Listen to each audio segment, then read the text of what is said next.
2005 foi um ano que marcou profundamente o futebol brasileiro. Por trás dos jogos, das vitórias e das derrotas, escondia-se um cenário sombrio, cheio de segredos que poucos ousaram revelar. Naquele campeonato, um árbitro apareceu no centro de uma tempestade que abalou toda a credibilidade do esporte no país. Edilson Pereira de Carvalho, nome que muitos já esqueceram, foi flagrado em negociações obscuras para manipular resultados. Essa denúncia não só chocou torcedores, mas também mudou para sempre o rumo do Brasileirão. Junto a isso, jogos importantes foram anulados. E uma pergunta insistente pairou no ar: teria o título daquele ano sido comprado?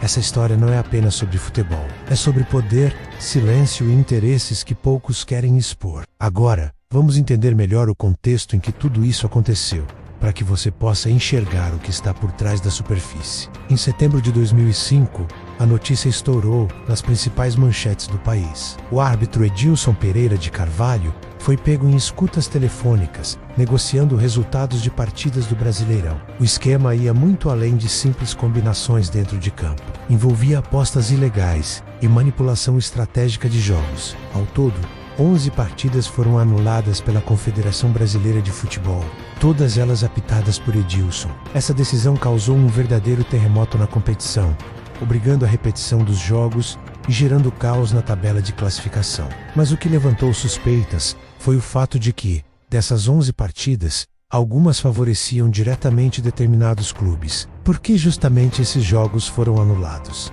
Quem realmente ganhou com isso? Essas perguntas começaram a tomar conta dos bastidores, enquanto o campeonato parecia cada vez mais uma partida jogada longe dos olhos do público. Os jogos anulados tiveram um impacto direto e imediato na tabela do Brasileirão. O Corinthians, que até então brigava na parte de cima, foi claramente beneficiado com as repetições das partidas, acumulando pontos decisivos para a sua campanha. Enquanto isso, o Internacional viu suas chances de título escorrerem lentamente pelas mãos, frustrando uma torcida que acreditava na conquista legítima. Fernando Carvalho, presidente do Inter na época, não escondeu sua revolta em uma entrevista recente. Fomos roubados. Aquele título não foi limpo. Seria apenas a frustração de um perdedor?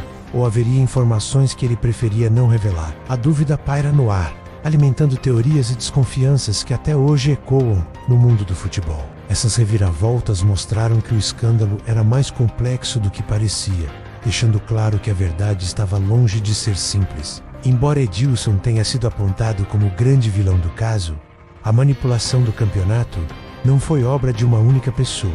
Nas sombras, empresários ligados a casas de apostas movimentavam interesses obscuros para garantir resultados favoráveis. Entre eles, Najib Fayad, conhecido como Gibão, ganhou destaque por ser o suposto financiador das negociações por trás das manipulações. Enquanto isso, a Associação Brasileira de Futebol preferiu o silêncio, evitando investigações profundas ou punições severas que pudessem abalar ainda mais o futebol nacional. Carlos Alberto Parreira, então técnico da seleção brasileira, declarou em meio ao escândalo: "Foi uma página triste, mas o futebol seguiu."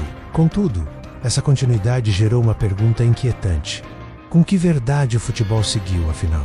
A trama parecia muito maior e mais enraizada do que qualquer um poderia imaginar, envolvendo interesses poderosos que preferem o segredo ao debate público. No fim, quem comemorou o título foi o Corinthians. Sob o comando de Carlitos Tevez, o time mostrou força dentro de campo e encantou a torcida. Porém, a sombra das manipulações levanta dúvidas que nunca foram completamente dissipadas. Será que aquela conquista teria sido possível sem a interferência de interesses externos? Torcedores do Internacional não hesitam em afirmar que o campeonato foi comprado, e jornalistas influentes como Juca Kfouri classificaram o Brasileirão de 2005 como um dos mais sujos da história do futebol brasileiro. A cada ano que passa, o silêncio da Confederação Brasileira de Futebol sobre o assunto se torna mais incômodo, alimentando a desconfiança e a sensação de que a verdade ainda está escondida, protegida por um muro invisível. Essa dúvida, silenciosa mas persistente, segue incomodando quem acompanha o esporte de perto.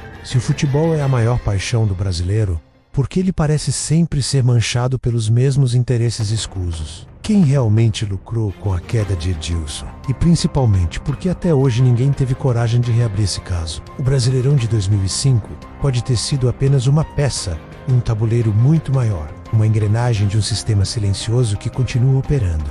ano após ano, longe dos holofotes. Esse sistema invisível dita resultados, manipula emoções e quebra a confiança de milhões. Agora que você sabe dessa história, nada será como antes quando assistir a uma partida. O futebol que você conhece talvez seja apenas a superfície de um jogo muito mais complexo e sombrio. Se você acha que o Brasileirão de 2005 foi um caso isolado, prepare-se para o que vem a seguir. A manipulação no futebol brasileiro não parou ali. A Libertadores de 2017 revelou outra camada profunda de segredos, com episódios que chocaram e dividiram torcedores pelo país. Quer entender como essas tramas continuam atuando nos bastidores? Clique no próximo vídeo e mergulhe ainda mais fundo nesse buraco de segredos, interesses ocultos e conspirações que o futebol não quer que você saiba. A verdade está à sua espera, pronta para ser descoberta.